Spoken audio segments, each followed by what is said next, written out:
You can support this show at patreon.com/ASAPodcasting.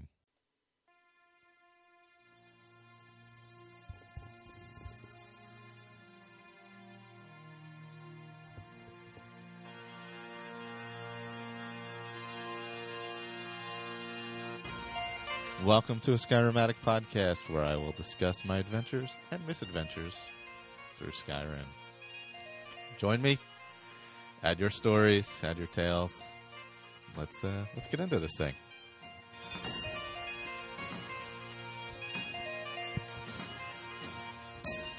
Welcome, everyone. We are live for our 12-hour event for Cystic Fibrosis Foundation. I am here. I'm Michael. I'm with Victor, who's just taking a quick break, and Colin. I apologize. Afternoon, guys. Good timing on my part. I had my mic muted because I was trying to log into Twitch to watch the Fallout feed silently while we talk. Yes, and so if you're watching live, Andrew is streaming on our Twitch, ASAPodcasting Twitch. The Fallout 76 is he doing, or Fallout 3 for their roundtable?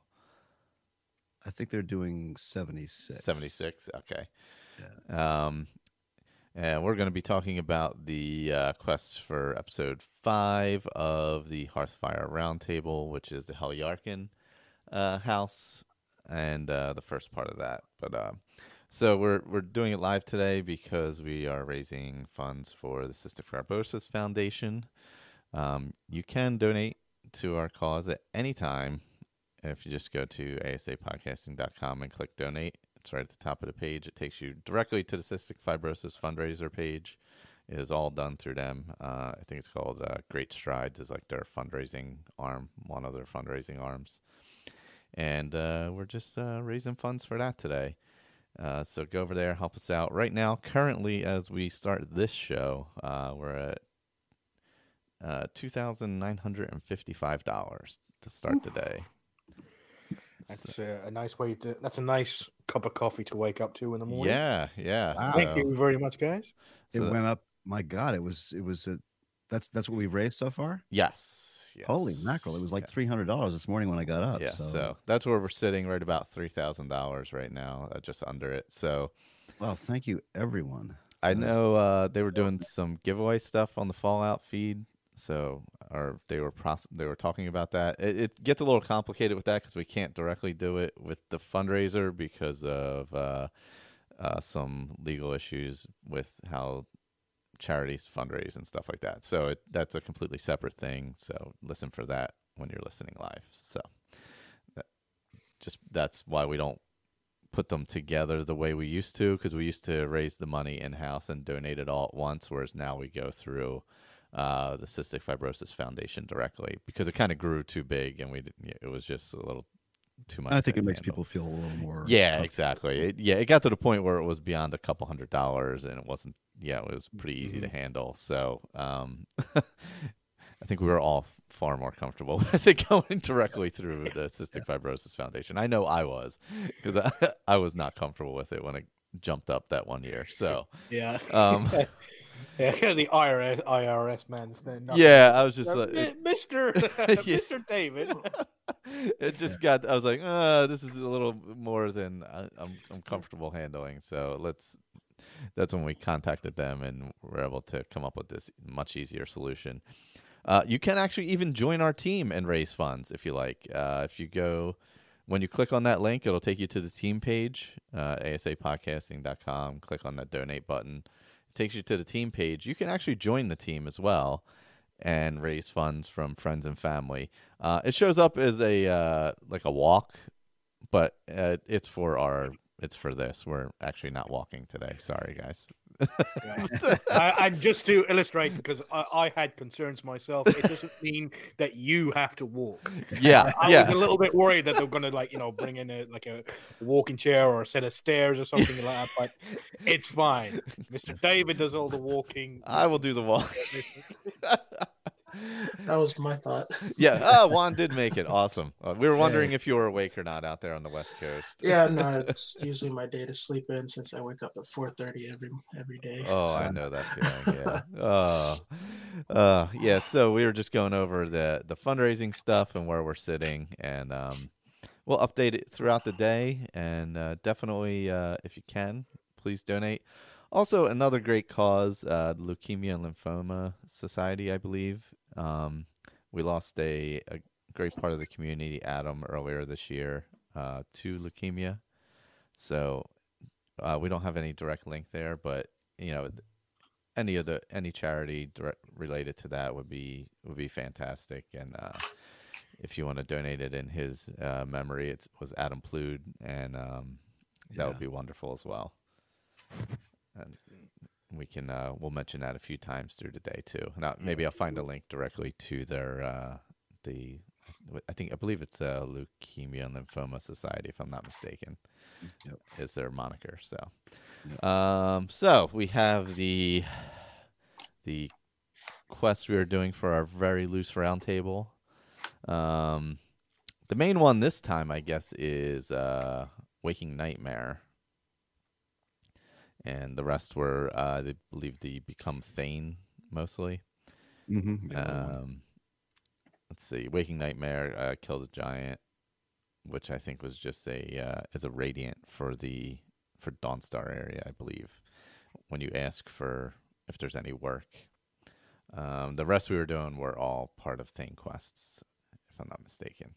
And then the next one, we're heading to Solstheim.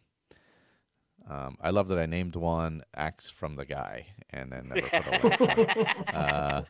Apparently I typed that during the last show as we were talking about it and never looked up what that quest was. But I assume it's a Radiant quest within town somewhere where you go get an axe for someone. So we'll go with that. But you only need a few of the Thane quests to become Thane anyway, so it's not that big a deal. So I think some of us have changed characters. I have. Yeah. Yeah, I think you did too, right? Because yours died, was it, or crashed or something? Oh, mine? No, Yeah. I had a few issues, but I've just been creating so many characters lately that I've kind of lost track with all this stuff I've been working on for the Signatar stuff. But yeah, I created a new. I got. Well, I don't want to go into too much detail, but I got a little bit sort of burnt out editing all the Hannes Torbjorn videos the way I was doing them. So I created a new character, and I thought I was that I've been just doing kind of a sort of a relaxed kind of stream style recordings where I don't do much editing at all. I just sort of throw an intro and an outro on it, and that's it. And I thought I was going to sort of move him in the direction of Helyarkin, but he's gone in a totally different, because I like to let my characters sort of create their own lives. Like breathe and but he's gone in a totally different direction. But I've only got 5 episodes of that up online now, but I have like 20 some odd recorded. So I've been sort of pecking away at getting close to some of the Helyarkin quests with a lot of these characters, but I've been working so much on other just sort of modding related stuff that I haven't. But our main quest today is one of my favorite quests in the entire game. So it's because I love the follower you get at the end. So it's definitely a good quest that I really enjoy as well. I'm actually in the middle of it as we speak, as a matter of fact. But I had to start a new character as well because I was playing on the Switch, if we remember, and I decided I wanted to play on Xbox One. And then when I had recorded with Sherry last time, we were talking, and I realized I had 0 achievements on Xbox One because I think every time I had played it, it was modded in some way. So I never had acquired any achievements on Xbox One at all. So I was like, oh, well, you know what? Now's a perfect time to play. It's been a long time since I played in that way. I mean, I played vanilla, obviously, on the Switch. But with Xbox One, you have the Creation Club, at least, where you can add a little bit to it and still get achievements. So I'm using the Tundra House and added a few other things. I forget exactly what they were, but they add some like arrows and spells and things like that. But it still keeps it where you can obtain the achievements. So cool. You get a little little extra to play with. The house is really nice. The Tundra house is actually really nice. Has stuff for the masks, for the claws, a bunch of mannequins.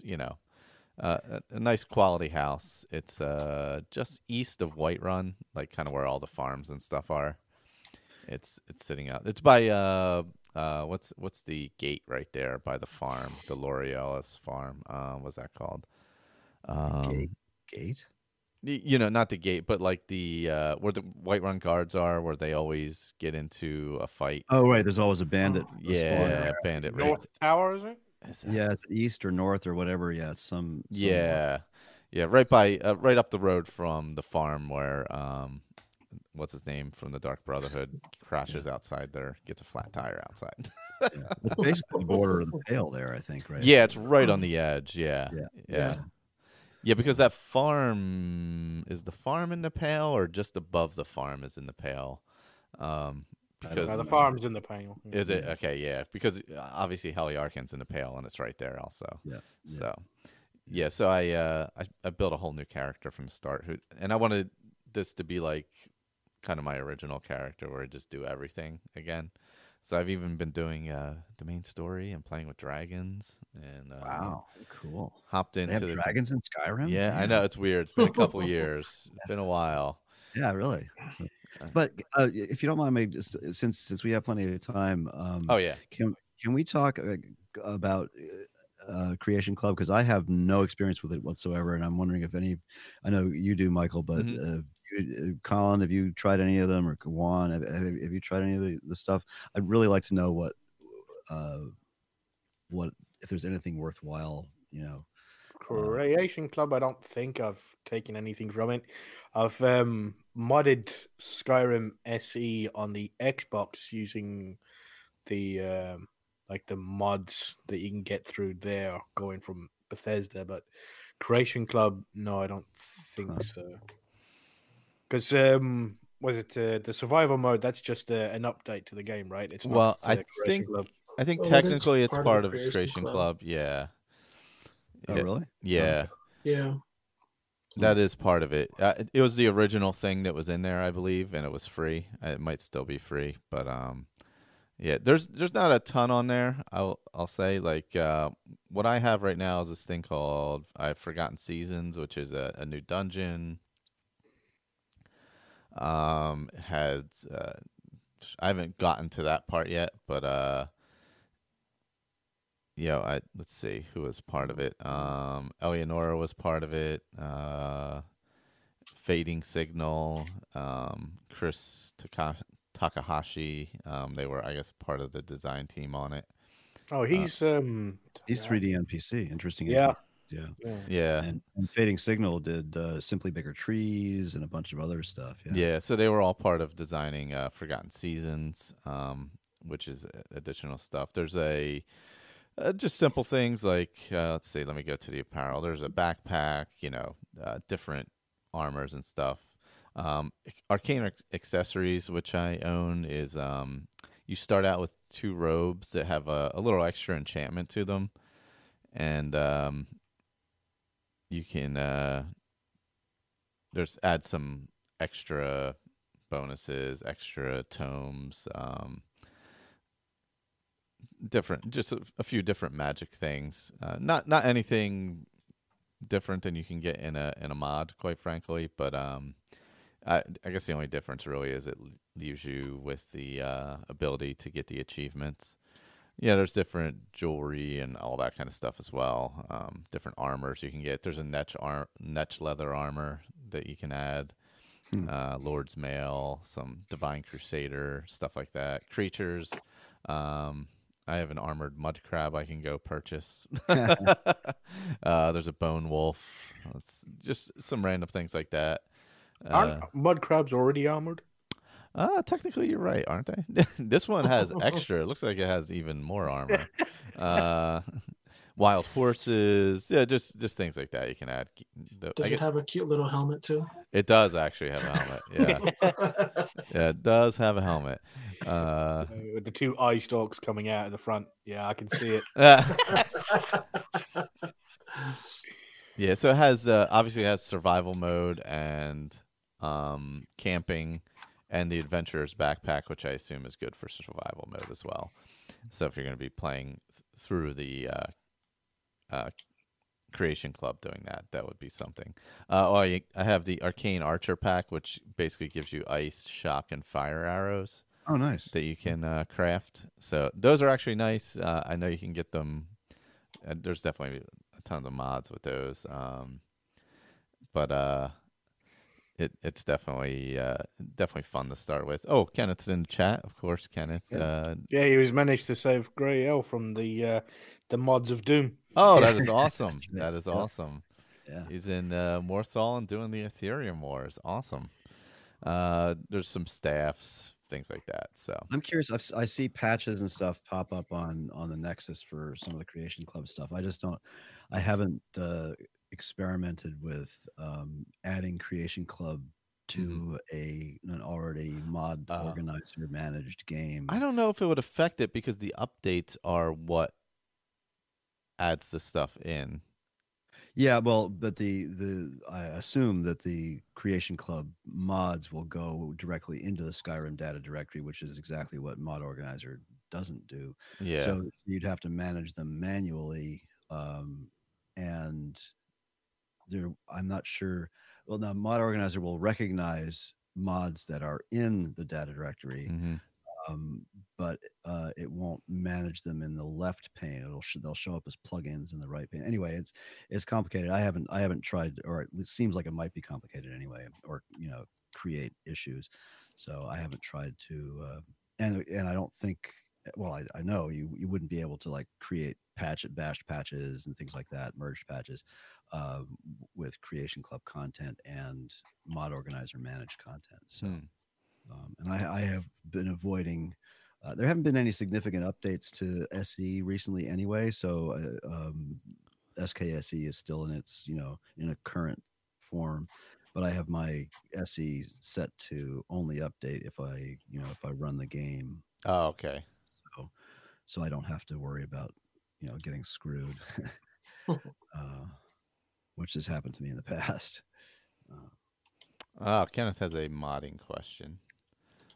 Yes, Kenneth, you can do that because you can install Mod Organizer in your Skyrim SE directory and run it from there. In fact, it likes that better, as long as you manage the data paths. I have no experience with Vortex, but I'm assuming that if you just point Vortex at Legacy, you shouldn't have any problems with that. For instance, I use an older version of Mod Organizer for my Legacy Skyrim and the new version of Mod Organizer for my SE Skyrim, and just can't run them both at the same time. That's one thing. If you just keep installations in discrete locations, and if you know how to find your app data paths and change them so that things don't get cross-contaminated, then you should be fine. But don't come and knock on my door and beat me up if I'm wrong.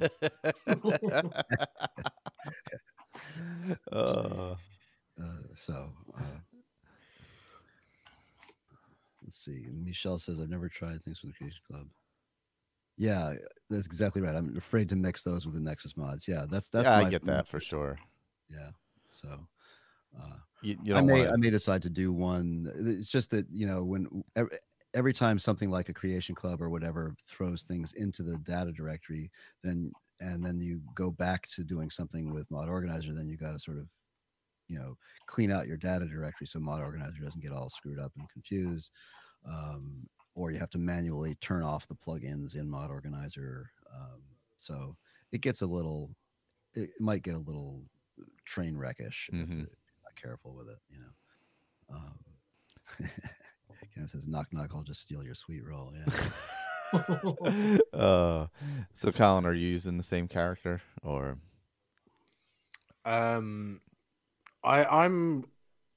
I totally forgot all about this, so I actually didn't play anything. So I've just been playing... I think we've all played these quests 1,000 times. So. Yeah. So unfortunately, I haven't. It's been actually a few months. I think it's actually since maybe once or twice after we finished the last round table, and then since then I haven't played Skyrim. I've just been playing. What was I playing? Outer Worlds. Yeah, but just before that, because it only came out like 2 weeks ago. Oh yeah, you're right. Yeah. Did you play Greedfall, or were you just still playing? I was still playing that other dungeon thing. I can't remember the name of. Oh right, Outer Wilds or Outland or yeah, Outworld. Outworld. Or no, Outward. Outward. Yeah. There we go. Yeah, you liked that a lot. I remember. Yeah, but there's I think there's 8 quests in the whole game. So it's for adventuring and going along, sort of without any quests, it's great. And you have tiny little mini quests that you don't get a lot of conversation with NPCs over, where you can go into dungeons and find certain things and then interact. There was a great one with this all-powerful lich that I managed to get through his tower. So you go in and he's got all his minions and you go up through the tower from room to room fighting things, and then you get finally in the room and he's and he goes, I am this all-powerful lich and everything like that, be gone before I smite thee and all that sort of thing. So you can either leave or you can turn around and fight him. He's just standing there right in front of you. He's not attacking you, and he won't attack you until you attack him. So it's oh, fuck it. So I attacked him and then kicked the shit out of him.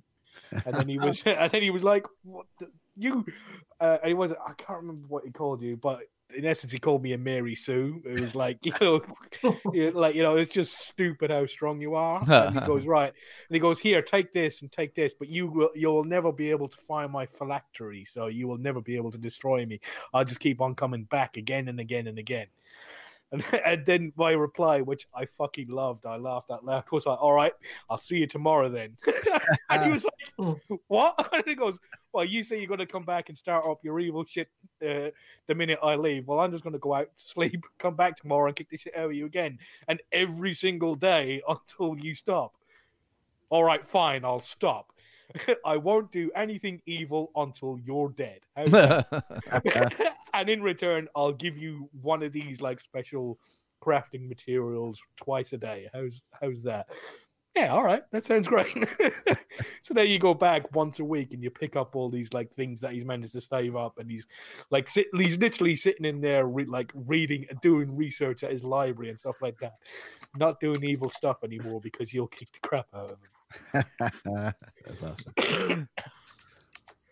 I love that kind of stuff. That's little things are like that make a game really a lot of fun. Yeah. Well, I guess we can talk about the main quest of the quests, which is Waking Nightmare. Yeah. Which I'm in the middle of. So Waking Nightmare is, of course, the Dawn Star, nobody is sleeping and everybody is tired when you get their quest, where everybody you run into is like, oh, I'm so tired. I'm so tired.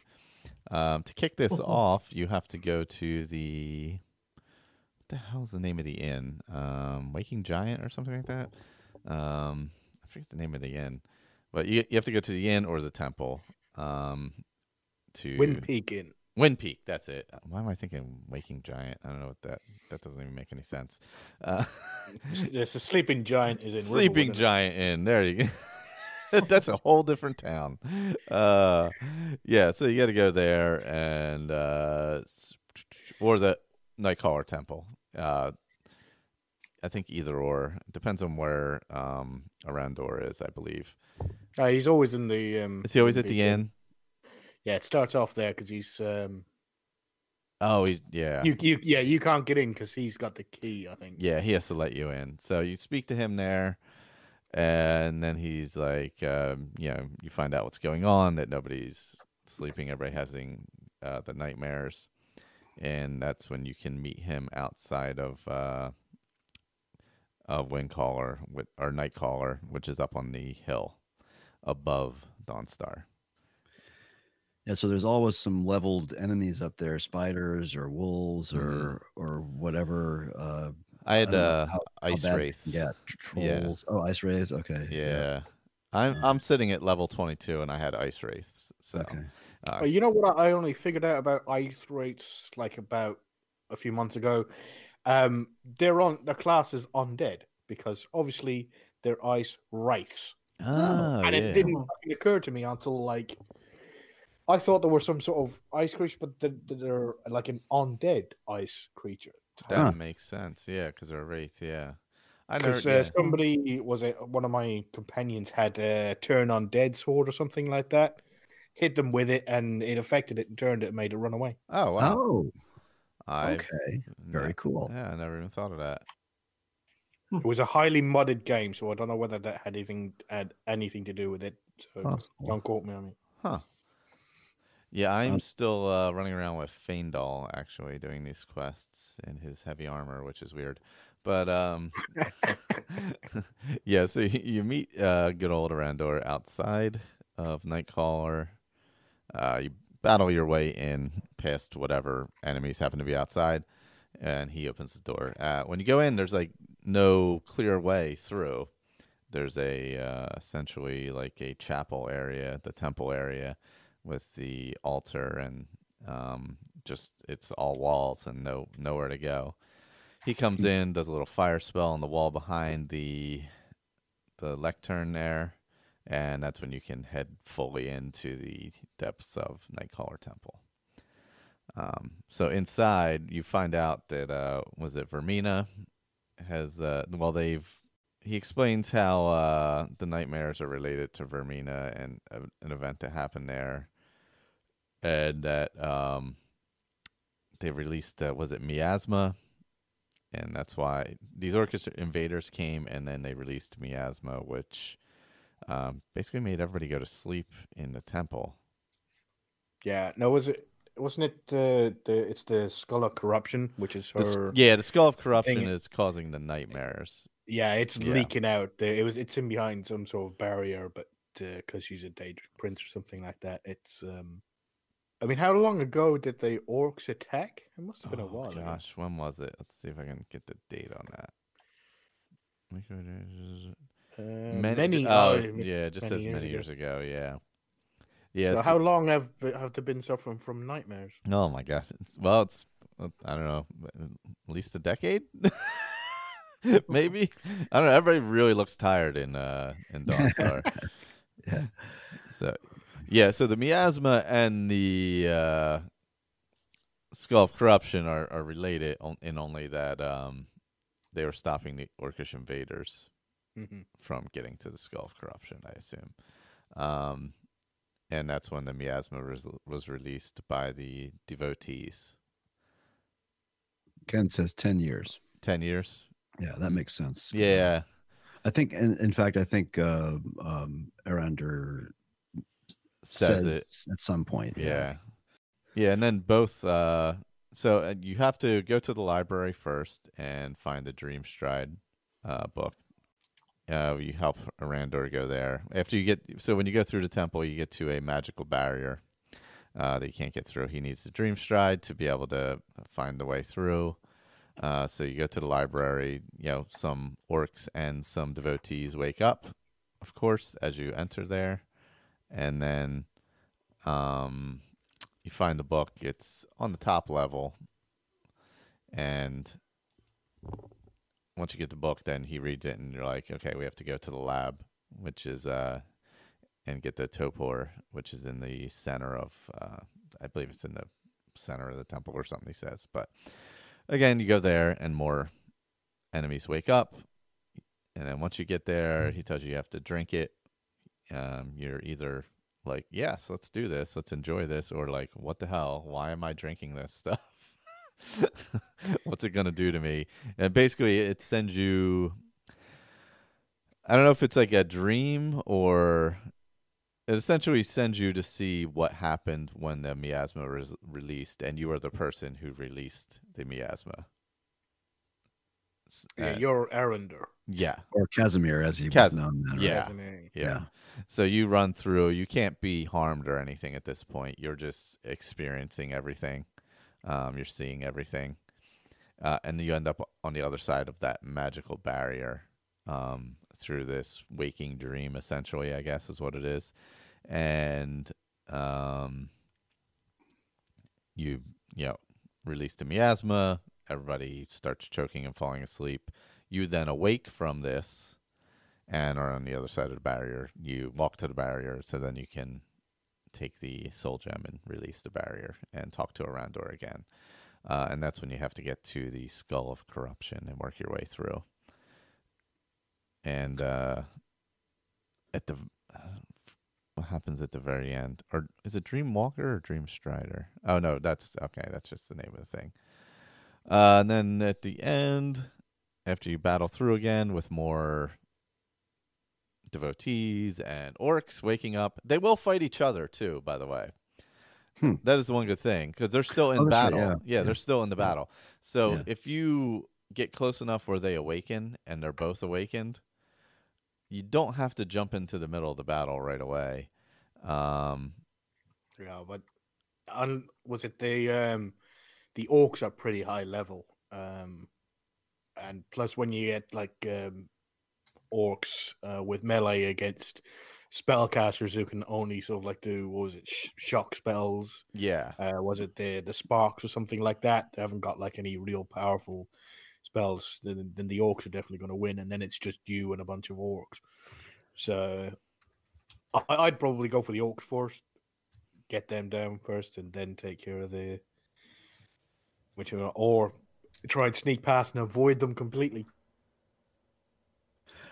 Ken mentions that to be sure to dismiss followers before going in. I think this might be in vanilla game. There's a possibility of a CTD during the dream sequence. I've never had that happen, but that I remember. I don't think I have, but it's possible it's been patched by the universal Skyrim patches. He says it literally occurs at the end of the quest as you go to walk back outside. Oh, I see. Okay, if you have a follower out there, the game will CTD. Huh. I haven't had that. Yeah, I haven't either. So I nearly always have followers with me. Yep. And they're not allowed in now. Right. I remember the first time I think the first time I ever played it long ago, I had Uthgerd or something, and she didn't come in with me, and I kept going in and out, thinking there was a bug that way, and finally realized it was me. That she can't cut. Yeah. I wonder if the unofficial Skyrim patch takes care of that. I think it might, because I play with that almost exclusively, and and Michelle says he's never had a CTD either. So it could be different configurations or different certain followers do it. I don't know. That's a possibility. Maybe there's specific followers that cause that. Yeah, issue. or if you like have a follower mod who has that catch ups. Oh, that makes sense. Yeah, that would. That would. Because some of them you can summon your follower to you, or if you draw your weapon, it summons them right behind you. That sort of stuff. Yeah. Huh. Interesting. I think I've had other glitches in that quest, but not that particular one. I really like that dungeon too. It's really well constructed. It's fun to run around in. And if you're playing with, like mods, combat mods and things like higher level enemies and stuff like that, if you're leveled up, it can be pretty hard. Yeah, it's pretty tough. When those orcs are leveled up, they can be nasty. Well, even the lightning or the shock from the devotees or whatever, it can be pretty rough. Yeah. If you get caught between that and an orc bashing you, it's really not a good time. Which is why it's good to kind of just let them battle each other a little bit, and then sneak your way in there. Yeah. That's good. So, I these days I usually, I know where the first book is, so I just sort of run to that. And, the dreams. Yeah. Grab it right away. But after that, I usually try to play it a little bit, pretend to look around for the torpor and stuff, did we mention that Arandor is now a priest of Mara? Oh no, that's right. Yeah, so he was Casimir, and he's changed his name to Arandor, and he's a priest of Mara. So. Yeah, so you get to like the end where the Skull of Corruption is, and Thorek he meets Varen, yeah, and they're like, "Brother Casimir, are you traitor?" and all this sort of stuff. Yeah, actually just got there, as a matter of fact. All right, so which choice are you going to make? Let's see. I'm be making this choice live momentarily. Yes. Exciting. Drum roll. He's telling me about Varen and Thorek, and wondering if this is punishment for his past. This is it, folks. The excitement builds. I'm waiting for him to dispel the barrier. Here he goes. He's walking up the steps to the barrier here. The candlelit steps, so nobody trips. Yeah, the eternal candles. Yes, yeah, they've been burning for a decade, unless the miasma froze them in time as well. I mean, I don't know. Yeah, Michel points out, and he's correct. This that whole temple is a great area for especially mushroom hunters. Oh, for sure. And I think there's hanging moss in there too. There's a couple of Haldir's Cairn is another one that's just insane for especially imp stool, and a couple other things. I love alchemy. It's one of my favorite. Probably is my favorite bit of Skyrim. In fact, I think it's like. Yeah, there's and there's the devotees have tons of stuff on them too, like more rare ingredients as well. Yeah, and there's a bunch on the shelves and things like that. Well, I'm letting him destroy the skull. Oh, there he goes. Okay, he's destroying the skull. Although I'd really like it as a no, it's gone. Yeah, I let him destroy it. I was thinking, man, that would be a great souvenir, though. But I think I might want to use him as a follower down the road once I dismiss Faendal.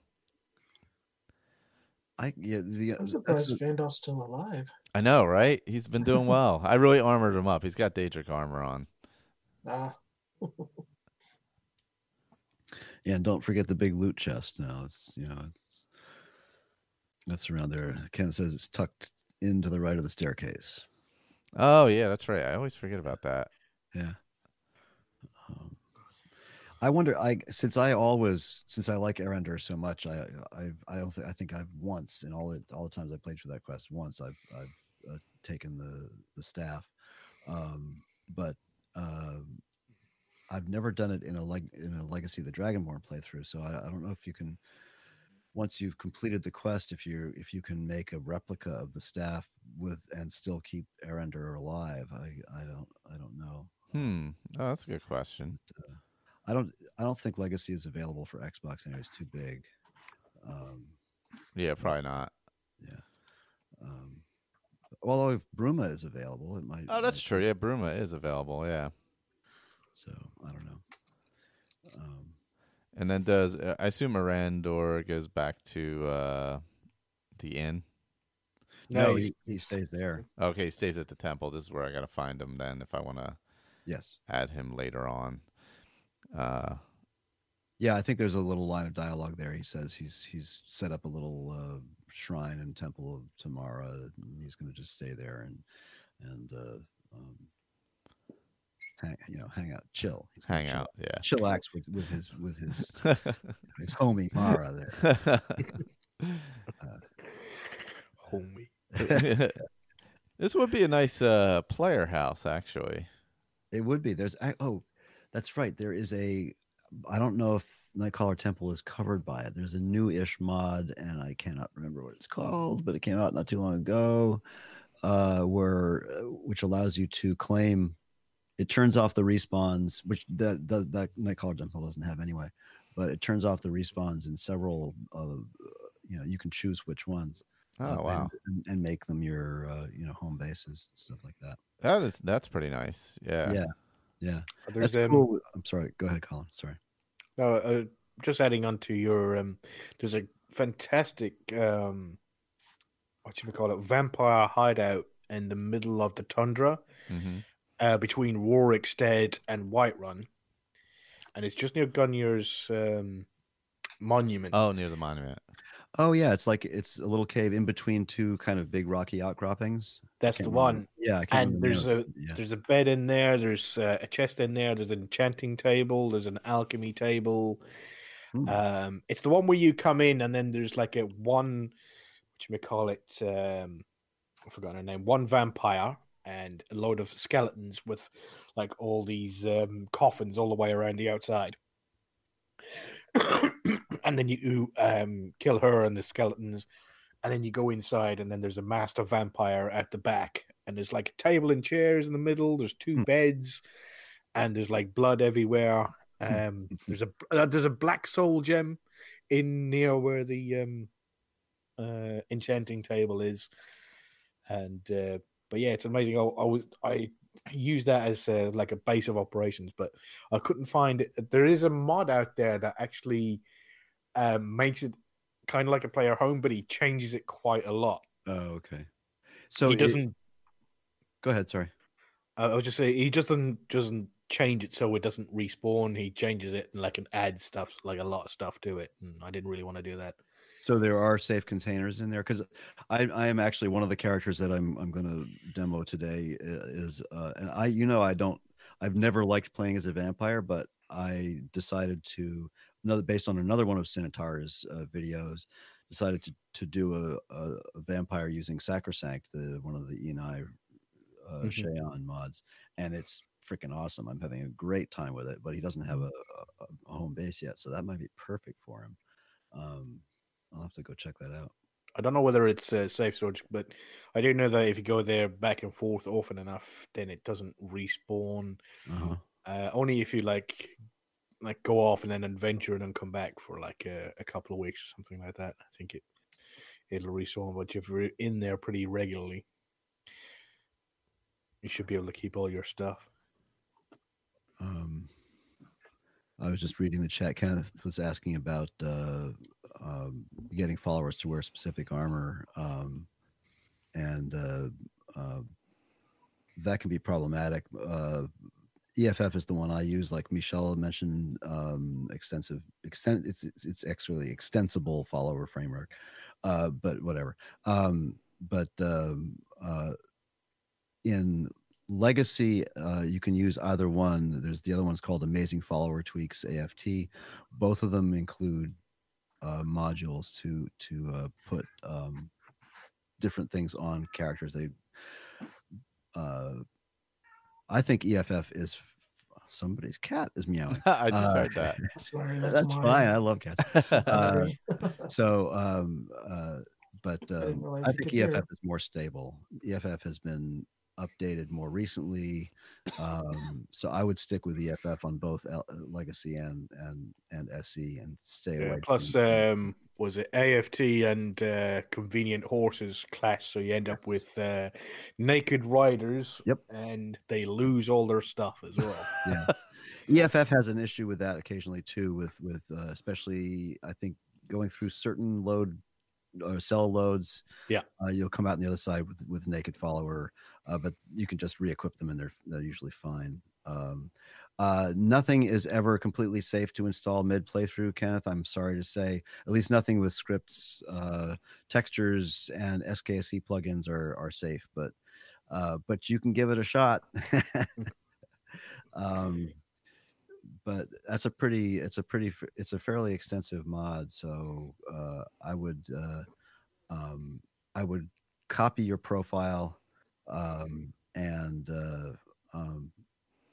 install it in the copy if you can do that, and go forth from there. And then if you have problems, you haven't lost your saves from the other profile. That's what I do when I'm testing stuff like that. So one thing that I have found is very problematic is, and I think AFT has this, but EFF does not, and that is characters setting different outfits for characters depending on whether they're at home or in battle or whatever. That can cause all kinds of horrible things. Yeah, that's the option enable outfit management. Yeah, that's in AFT, right, Colin? Yeah. Do not, if you have convenient horses or you don't want to spend like hours setting stuff up, I wouldn't go for enable outfit management. Yeah. Because you have to choose what they wear when they go into combat, when they put a helmet on. They'll change their outfit when they go into town. They can change their outfit when they go into a house. Yep. And into a dungeon. So if they're outside, they'll be wearing a cloak, and then when they enter in a dungeon, they take their cloak off, put a helmet on, equip it different, and it's really good if you want to spend hours trying to setting everything up beforehand. But if you don't, if you just want to sort of get in and start playing, I wouldn't recommend it. And as I said, it clashes with convenient horses. Yeah. To end up losing their gear. Yeah, and it doesn't always work perfectly, and sometimes, especially if your game is already loaded up, that's a lot of scripts running there. It causes longer load times, and it can take a few seconds for the outfits to change off, and then you've got a naked follower for a few. Yeah, you get gray hairs. Yeah, you get a fly in your soup. It's just not worth it. Yeah, that's right. Damn flies. That's one thing that isn't in Skyrim. Flies. Yeah, you're right. It's just occurred to me. That would be a good addition for an alchemical ingredient. Yeah. You're catching flies instead of butterflies. Yeah. Yeah. Well, in ESO they have it, and you use the parts for fishing. Oh, that makes sense. Yeah. Yeah. Why don't we do a little ESO since we have Colin and Juan? That would make sense. I mean, yeah. What's new? What's cool? Going on in there? I'm being a real big cheapskate, and I'm not buying elsewhere until it's been out for a year, and then I can buy it for crowns, which I have like 8,000 of. So yeah, I don't think they ever offered it with crowns though, do they? They do after it's been out for a year. Okay. They just offered after Elsewhere came out. Then what's the last one? Was it the island?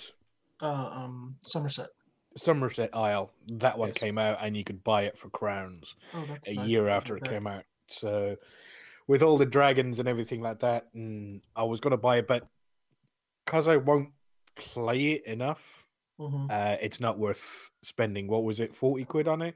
30 quid? Yeah. For the update. So it's like, well, that's an entire game. That's like £10 more, and that's what I spent on Outer Worlds. Yeah. So the new expansion is really nice, though. Yeah, everybody said it's really good, and I've seen some stuff from Lotus of Doom from the Tales of Tamriel podcast, and they put a few things up in their feed on Twitter and that.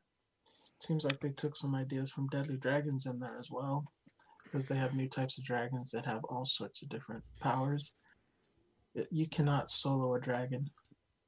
Yeah, the world bosses. You have a lot of patience. Yeah, I mean they do. There's one that just kind of they do their shout, and it's almost what's that one that just constantly does damage to you? Drain life. Yeah, it's almost like a drain life. Or lingering damage health would be in Skyrim anyway. But. Yeah. And so they do some of that, and they got electric dragons and frost dragons. So they've added different types of dragons in Any there. mechanical dragons? I think Deadly Dragons has one of those. Like the Dwarven dragon. No, I don't think so. No mechanical ones, but they just a lot of the powers and stuff. And you fight 2 dragons in the main story, and you kind of rebuild the dragon guard. So that's a lot of fun. Cool.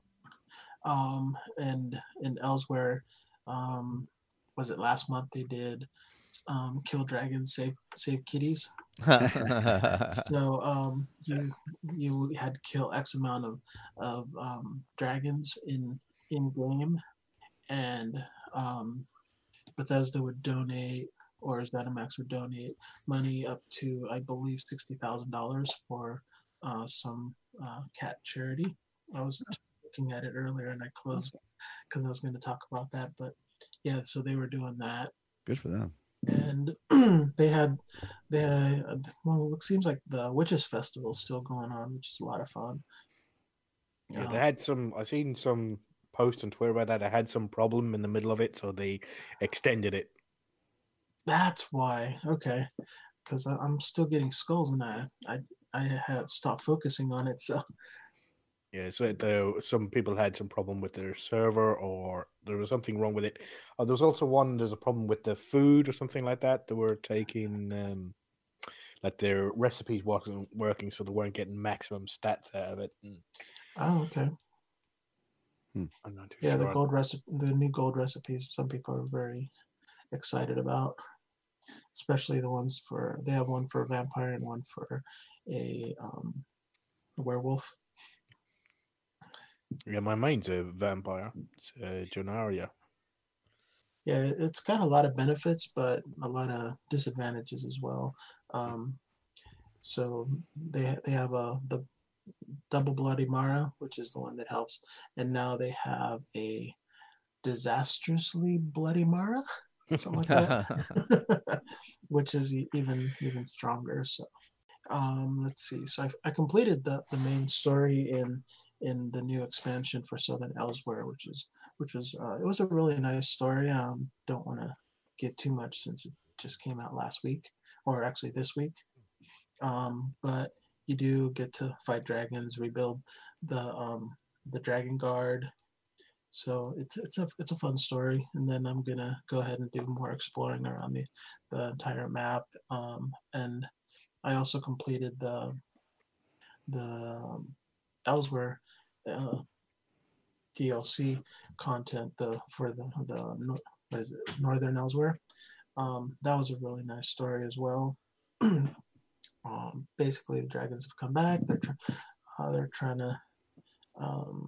There's some necromancers that are working with the dragons to take over. Basically, start with Elsewhere and work their way out.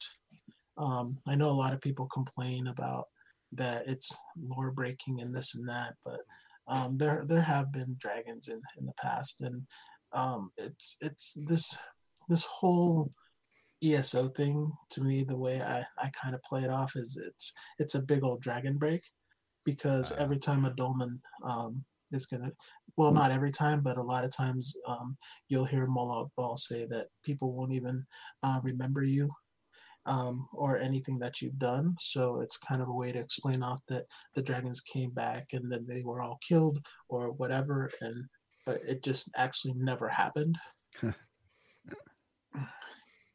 So that's kind of the way I explain it. Yeah, that was kind of like that new series of Star Trek Discovery. It's if anybody's watched that and watched that to the end, they'll understand what I'm talking about. But was it with dragons? I mean, there was always dragons in. Or was it in Tamriel? Parthenax has been on that mountain for like ever. Yeah, fair point. Yeah. He's always been there, so there's got to be like at least what. And was it the two dragons that were in whatchamacallit? Where were they?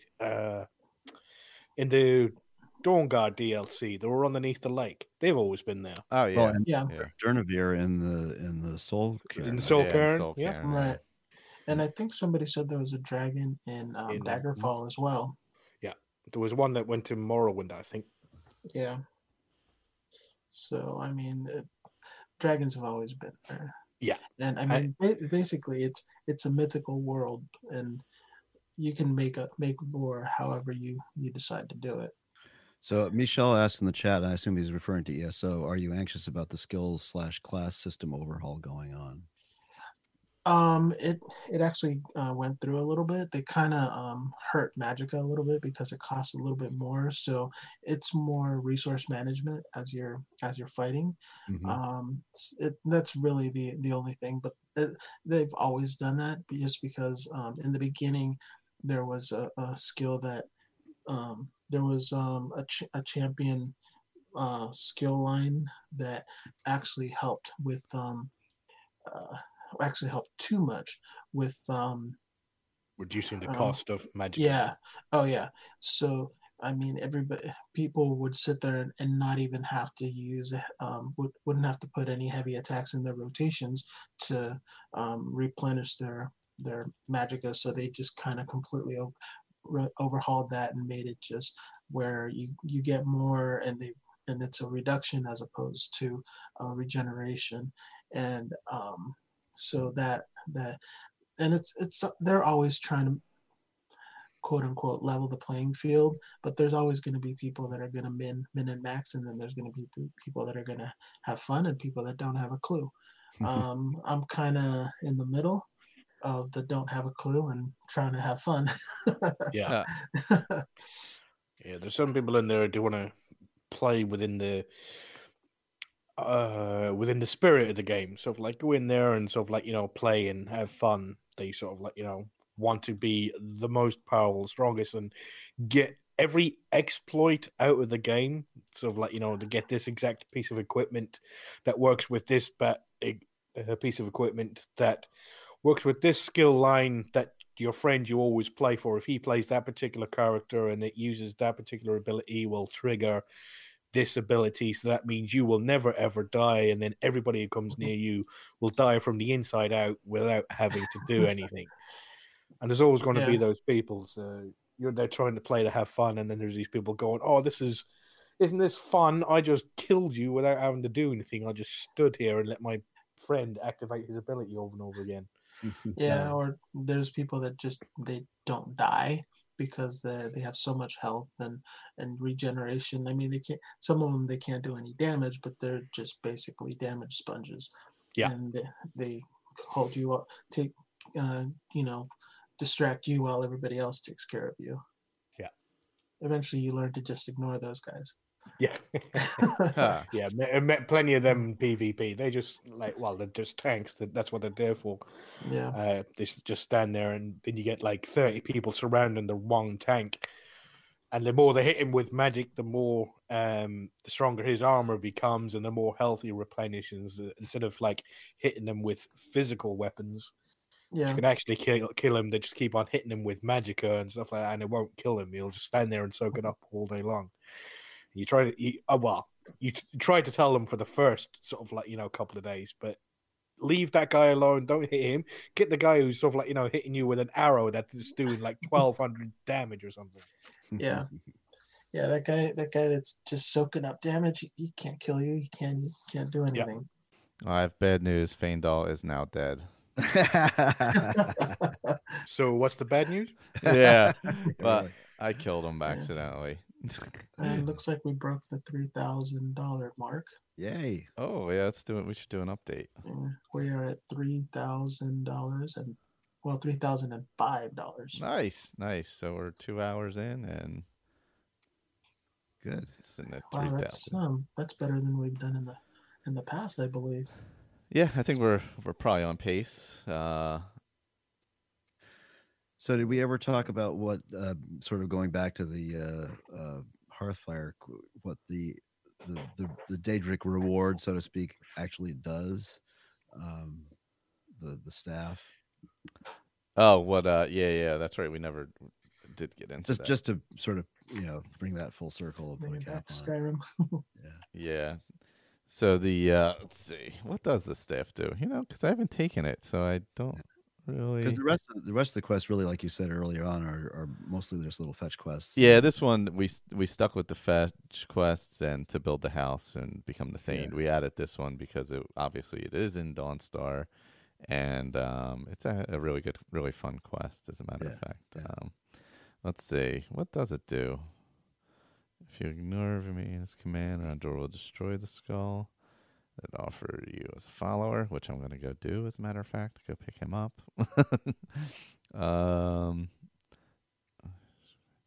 This is by obtaining both the Ring of Hearseen and the Savior's Hide from Daedric.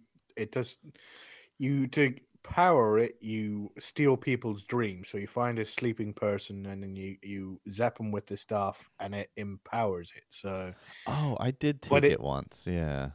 But you still have to charge it up with soul gems. Mm-hmm. It does 20 points of damage. I think this is when you're attacking like a live person, not a sleeping person. It does 20 points of damage, increased to 50 if powered with dreams collected from sleeping people. Oh, I guess that would be a cool thing for a certain kind of playthrough, it'd be kind of cool thing to have. It's way different, yeah. It's different than any other staff or weapon in the game, where you steal the dreams. I do recall that I got it. It had to be way back in the beginning. I took the staff the one time,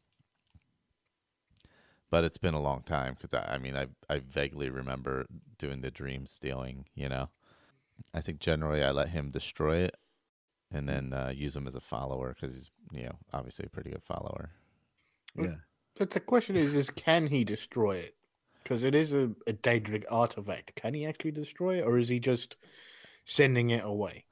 I thought Mara gave him the ability to destroy it or something. Isn't that what it was?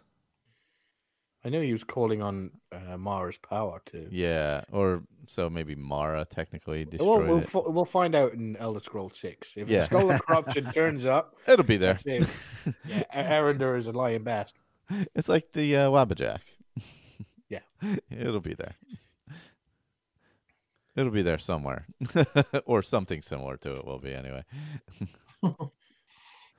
Yeah, so one of the Creation Club things I was talking about, the magic portion of it, actually adds a bunch of spell books in Hobbs Fall Cave, which is Hobbs Fall is up on the north coast, by just below Frostflow Lighthouse, just east of it, but below it, like terrain wise.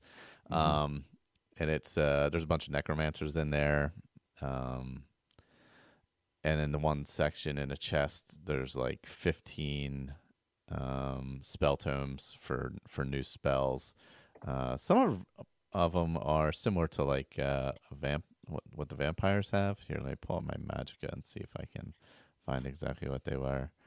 Actually, for 1 second, I gotta go let the cat out the door. Hold on 1 second. So, how is Erendur in a fight? I think I had him once as a follower, but he died pretty quickly, if I remember. I like him because he really is kind of a battle mage. So he carries a mace, but he also uses fire destruction magic, and he's a pretty powerful guy. I've used him numerous times. Plus, he's got all the I assume he's got all the Dunmer qualities that are good and stuff. But yeah, he's a good follower. So I'm pulling up the spells now. In Alteration, it added a paralysis rune, which immobilizes for 8 seconds enemies nearby it, which that's a pretty interesting one. I like that. Let's see. Fenric's Welcome, which is the caster becomes invisible and can open locks with level expert and below for 5 seconds. Activating an object or attacking will break the spell. So essentially like a lockpick spell. Orum's Aquatic Escape, invisible for 15 seconds. Activating an object or attacking will break the spell. Can breathe underwater for 15 seconds. And improved night vision for 15 seconds. That's an illusion, both of those. Let's see. In Destruction, you have Choking Grasp. Absorb 8 points of health per second for 3 seconds. That's kind of like the vampire one. Elemental Blast, which is an elemental explosion. 40 points of fire, 40 points of shock, and half as much damage to stamina. Elemental Bolt, which is the same thing, but lower quality, 20 points each. Burst is kind of in between. That's 30 points. And Flare is the lowest at 15 points each. Let's see. Hangman's Noose. Absorb 26 points of health per second for 3 seconds. Mara's Wrath is opponents for 30 seconds. Opponents in melee range take 16 points of fire damage per second. Undead up to level 26 flee for 30 seconds. Strangulation is 16 points of health for 3 seconds. Touch of Death is 40 points for 4 seconds. Unbound Flames. Long distance. Cast a stream of long distance fireballs in an arc. Impact creates a wall of fire that does 50 points of fire damage per second. That's a hell of a thing. then Because it's what is it like a fire hose? You just it sort of like sounds like it. Yeah. Yes, fire hose. that kind On of sounds fire. like what it is. Yeah, there's one for freezing as well, which a freezing wind knocks down nearby enemies, 50 points of damage per second. Yeah, and the stamina, of course, too, with that. And then Unbound Storms. Targets in melee range take 40 points of shock damage per second, and half a magicka. Random lightning strikes also deal 30. Those are the ones in destruction. Let's see. Looks like there's one in Conjuration, Pride of Hearstang, which is summon a bear for 60 seconds wherever the caster is pointing and resist 50% of frost, and health regenerates 50% faster. These feel a lot like Oblivion spells where you can do multiple things. Nothing in Restoration. And that seems to be it. Yeah. That's that's all the ones I have. There may be other ones I can find, but those are the ones I found that were all in the one cave, all in Hobbs Fall Cave here. And those are from the Creation Club. So yeah, but they remind me of other, the multi-spell ones or multi-effect ones remind me of like Oblivion stuff, where you could spellcraft and make some great spells. You're very welcome, Adam. The fire hose though sounds pretty cool. I'd like to try that. Yeah. Well, congratulations to Adam as well. I just read his message. I've lost track of the chat here. Okay. Oh yes.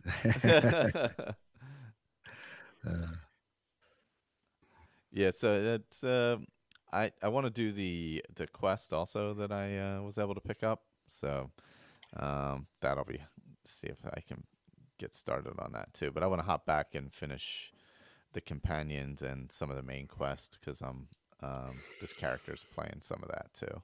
So you're saying the quest you picked up at Creation Club? Yeah, the Forgotten Seasons. What's the extra dungeon or whatever? Oh, it is. right. Okay. Yeah, you mentioned that. Yeah, so I want to delve into that dungeon. I think it's already on my quest log, if I'm not mistaken. So, but I haven't gotten over there yet. Kind of want to do the whatchamacallit first. Companions and a little bit more of because where I'm at on the main quest is heading up the 7,000 steps. That's where I gotta go next. That's my next quest, we'll say. Actually, I do have to head back to Whiterun because I am now overloaded and I have no companion to give stuff to because I shot him right in the back. I would love to see spellcrafting in 6. Michelle was asking me about that. Yeah, the spellcrafting was really fantastic in Oblivion. I did really like that. I would love to see that come back. Just add a spellcraft station. Yeah. I think there's going to be a lot more crafting, but well, I don't want to be negative, but the way things are going with Bethesda right now, I'm a little worried about overall game construction in general. But we'll see. We'll see. I mean, they are taking their time for sure. Yeah, I'm just more worried about just money grabs. Yeah. We'll see. I think our best indicator is going to be what this new Starfield or whatever it's called looks like, and then we'll get a really good idea of what ES6 is going to look like. Yeah, I agree. Is that coming out next year? Is it? That's I thought it was next year. Speculation is that this upcoming CES or whatever, they will announce it for fall release. That's when the new consoles are dropping, or new console, I should say. Yeah, pretty much. I think it'll be a next gen game. Yeah. And then probably 6 comes out a year or so after that, 2 years after that, something like that. Yeah, pretty much. Yeah. That makes complete sense. Starfield's coming out with the new console then? I think that would be the best That guess. seems to right? make sense. Yeah. Yeah. So everybody's got a new console coming out this in 2020. I think we know the PS5 is. I assume, Right. and I think Microsoft has some secret code name for their new one, whatever it is.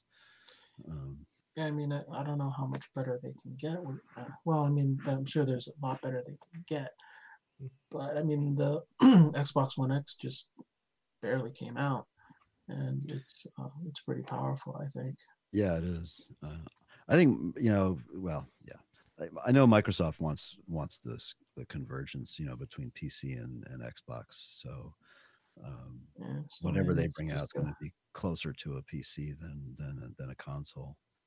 Yeah, well, I mean, I know they've been trying to do where if you buy a game on one platform, it's good. You'll get a license for the other platform as well. Yep. Has anybody tried Game Pass yet? Yeah, actually, I'm using. You were going to do it with Outer Worlds, right? Yeah, I have. I downloaded Outer Worlds from it. I haven't played it yet, but I use Game Pass all the time anyway. And actually, I've tried it on PC now. Because Connor plays on PC, so he grabbed a few things to play on his PC with that. So, yeah, it's been worth it. Yeah, the Ultimate's been worth it because we both use it. So I like playing, try different things. I forget what I've played recently, but there's been a few different things I've played. Even if I play one or two things a month, it's like I feel like that's worth it enough, to try out a few things. And I like this where they're having a few new releases now and again. Where you can try things out where they're on there a little bit, but I don't even mind it with just the little games that are on there, or the indie games, or the older games, like things I haven't played or whatever. I like being able to have those on there as well. Cool. I think for me it's been worth it, to just try little different things. Yeah, I'm considering it. It's got so many damn subscriptions already. I don't want to add another one. Oh yeah, I get you with that. That I hear you. We just got a note from Lotus of Doom. Enjoy your day at the. Oh hey, how's it going? Yeah, they just did. Was it Extra Life they were a part of? I know a lot of people do Extra Life, and them and Lore Seekers and all that we're doing. Let's see, with the Game Pass, you can buy games for PC even if you don't. Thank you, Lotus of Doom. We're working hard at it. So Michelle was asking about Game Pass. Basically, it's a subscription for Microsoft. It started on Xbox, but now also on PC, where you can, whatever games are in the Game Pass library, you can download and play. I gotta head out. All right, take it easy. Take it easy, Juan. Best of luck. Juan, thanks for stopping in. Yeah, Stem. Yeah, no, that was fun. Speak to you next time. Yep, sure. Yeah, it uses its basically just go through on the PC. You just go through like your Microsoft account, and I think that's how you get to the Game Pass site. I don't know if there's an app for it or not. I haven't played that much with it on the PC end of it, but yeah, there's a list. It's probably about 100 games on each. I think technically it's still in beta on PC, but yeah, there's let's see, I forget what Connor was playing recently on there, but I would have to look up the titles on Game Pass Ultimate in PC. I can actually do that. Game Pass. You know what I was annoyed with is that the Outer Worlds wasn't on Steam. Oh, it's not. I had to go through Epic Games to be able to buy it. Yeah, I think it's an Epic 1-year exclusive, and then it'll be on Steam. Yeah. So there's also rumors that it's going to pop up on Switch next year sometime. Yeah, so that was very annoying for me. Yeah. It was annoying to try and navigate trying to buy it and download it. The Epic Store is not anything close to as good as Steam. I'm not happy with that either, but I've had to use it to buy more than one game in the last year or so. So it's Yeah, the I world. I nearly bought it on an Xbox before. I was like, no, I definitely want it on PC, so I'll just suck it up and buy it. So I did. I should have thought of doing it via Game Pass. It really would have made more sense for me. But anyway, I bought it. Bought it, and I haven't played it yet. Oh yeah, Michelle is asking about Outer Worlds. It is on both PC Game Pass and Xbox Game Pass. So if you are subscribed to Game Pass, you can just download and play it. There's no other fee to it. You just download and play it. Now it may come off of Game Pass next month or 2 months down the road or 3. Like Sea of Thieves when it came out was on there, like when it first came out for quite a while. And it's not on there anymore? I don't think so, no. Oh, so things do come on and off, but I mean, you may be able to play it for months. I mean, then you would just have to purchase it. So I don't think it would affect your saves or anything like that. So, but it still gives you at least a month window to try something, but it's usually multiple months. It's not usually just 1 month, you know. So, I'll be right back, by the way. Yep. Just, so it may be like a 3-month window where you get to try something, just throwing a time frame out there. I don't know if it's exactly 3 months or not, but and that would give you the time frame to be able to play something longer, you know, or try it out and see if you actually enjoy it before you purchased it too. So it's kind of good for that. Let's see. Let me click on the most popular. The most popular is let's see, Outer Worlds, City Skylines, Dishonored 2 is on there. Sea of Thieves is still on there. I'm sorry, it is still on there. Middle Earth: Shadow of War, the Blair Witch game. I played that a little bit. Wasn't bad. Astroneer is on there. Yeah, so there's one Dead by Daylight. I don't know what that is actually.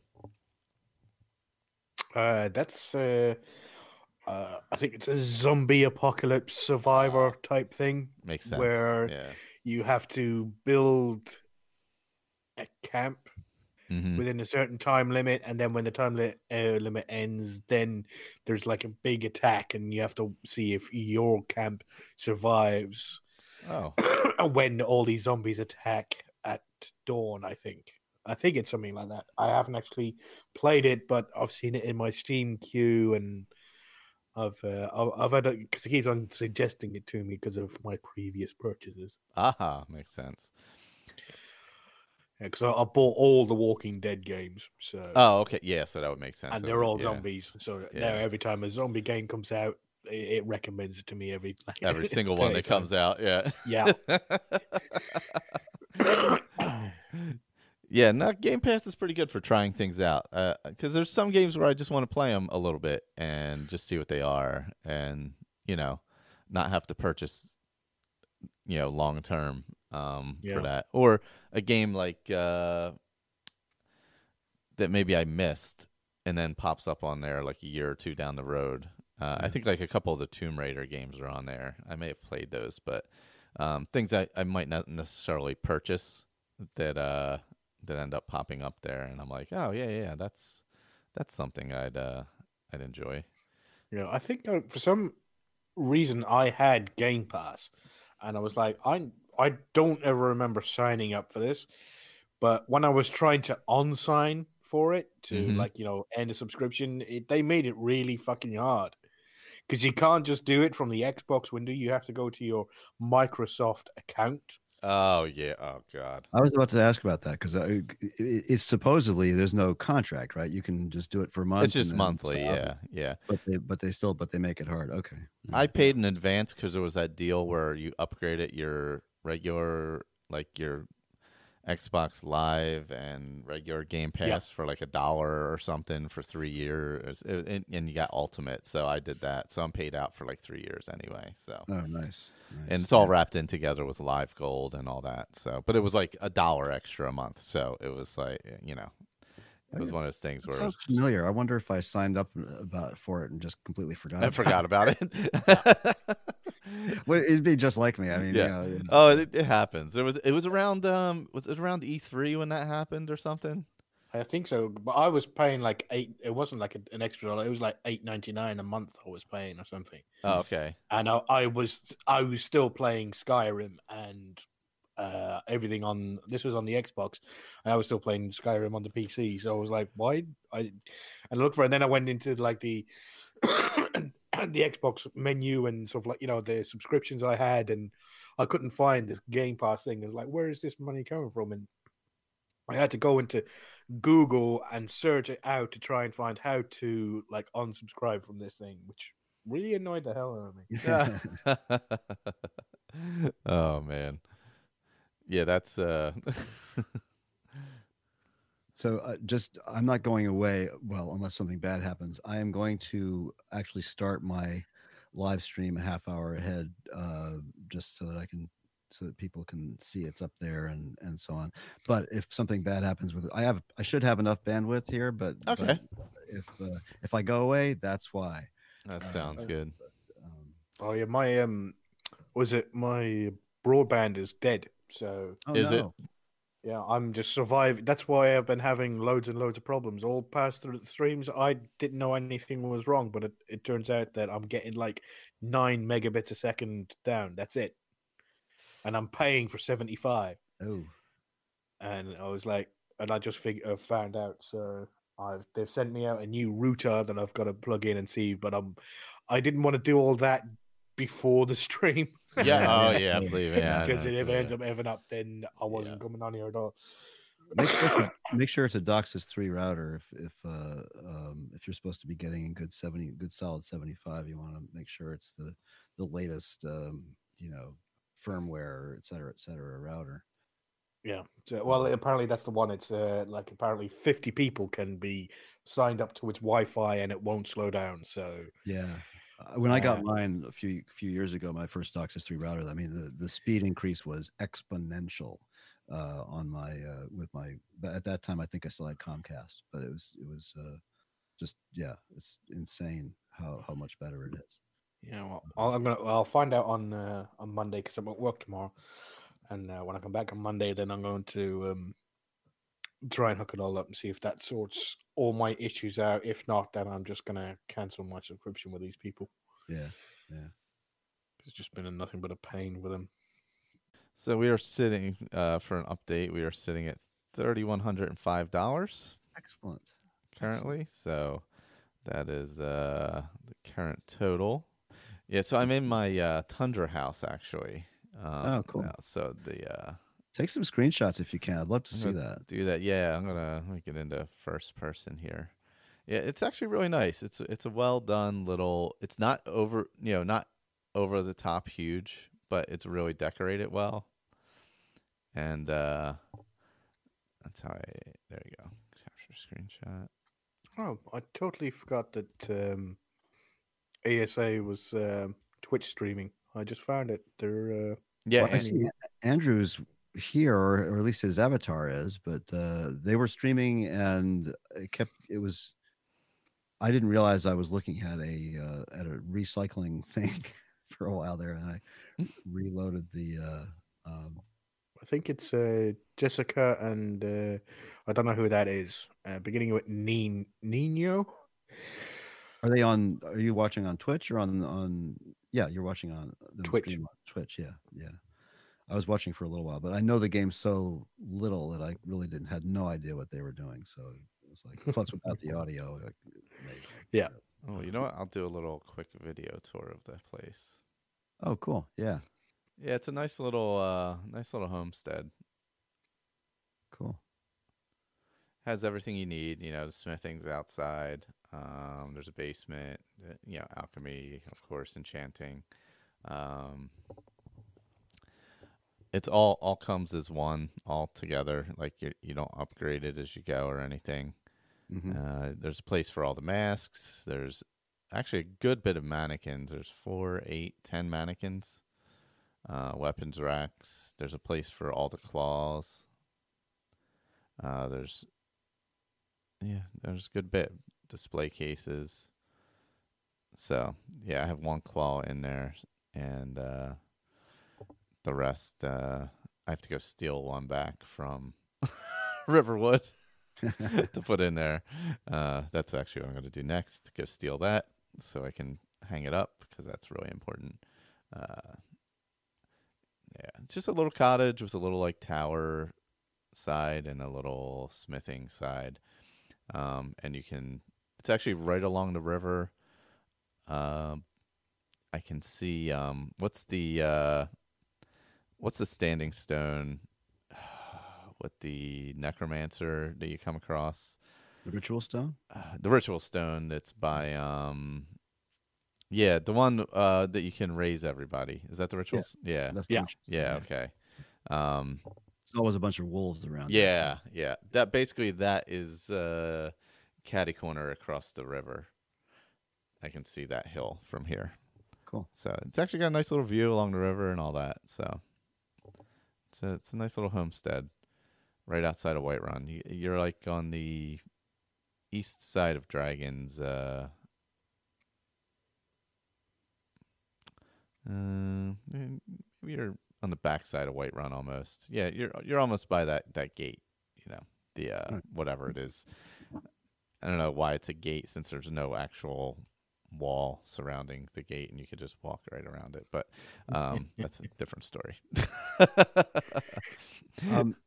You guys keep on. I'm probably gonna hop off and get myself prepared and stuff. Are you going to so I'm gonna get out of the hangout so I have a little extra bandwidth. Oh, that's fine. Are you gonna restart another one for 10 AD, or is it gonna be the same one? Yeah, if you guys want to start one, that way you can go into it ahead of time. I won't be able to start one. As I said, my broadband's dead. Yeah, oh, that's fine. I can start one then. It's not a big deal either way Right. because it'll only take a second to start one and switch over. So that way the Fallout feed, if they want to start one ahead of time, they can just then all be together and just switch right over real quick without an issue, you know. Right. Okay. All right. Well, I'll see you all back at around 2:00. I'm gonna go do my thing. Sounds good. Yeah. So up next is going to be the Fallout feed in a little bit. Yeah, it's White Watch Tower. That's what it's called. Yeah, that's right. There isn't technically a tower there though, isn't there? Is there a place where you can climb up? Yeah, I mean, I guess the gate's a tower. I don't know. It's not really a tower. It's not really a gate. Not really a tower. I feel like it's kind of misnamed. Yeah, and not super useful. But yeah, it kind of should be White Watch ruined wall place. Yeah, thing. yeah. I mean, I don't see the ruins of a tower either. That's what I was looking for. Maybe there was something I missed. Maybe there's some ruins that I'm not paying attention to. It doesn't look like it was anything bigger than what it is now. But I guess it's a way to just is this the border of the Pale maybe? Yes. Is that the direct just down the road from that? Yeah, right by it. Yeah. So, yeah, because worried about was it old Cicero? Yeah, Scaldy Elder. What's his name? The old Jarl coming down there. Oh yeah, from the Pale. Throwing moose shit at them or something. Yeah, because Gloriella's farm is right there. I see good old Cicero right now, actually. Ask him for a dance. See what he wants. See what he's up to. I'm gonna ask the farmers to help him, and they're not gonna help him, and then he's gonna kill them terribly. So I feel like that's what always happens. Yeah, I'm gonna go through with this character. I'm just gonna go through everything, do the whole gamut. You know, I haven't really done that with a character in a long time. Yeah, I've been enjoying all the other games at the moment. I'm enjoying my little break from Skyrim. Oh yeah, you gotta do it. That way I can try and forget stuff. Yeah, that's so when the key. I go back, it'll be nice and fresh. Yeah, that's kind of where I'm at now because I haven't played like a full playthrough in so long that I am coming across a ton of areas that I don't really delve into at all or explore or anything like that. So the next episode, we're going to do mostly the Soul Sign quests. They'll be on the website at asapodcasting.com. Click on the Skyrim Addict page, and you'll see the Hearthfire quest list there. You just click on Hearthfire. It'll take you to the quest list. Hopefully by then there will be links for each quest. I'll get on the UESP today and link everything to that. So episode 6 will be Heljarken Hall. We'll be building the houses and exploring Solstheim quite a bit and talking about those quests. This time was just mostly fetch quests and, of course, the Waking Nightmare quest. So thanks for listening to this recorded portion. And remember, you can still donate to the charity drive we're doing. ASAPodcasting.com. Click on donate, and it goes right to our team page for the Cystic Fibrosis Foundation. Thank you all for listening. Later. Thank you, guys. Later.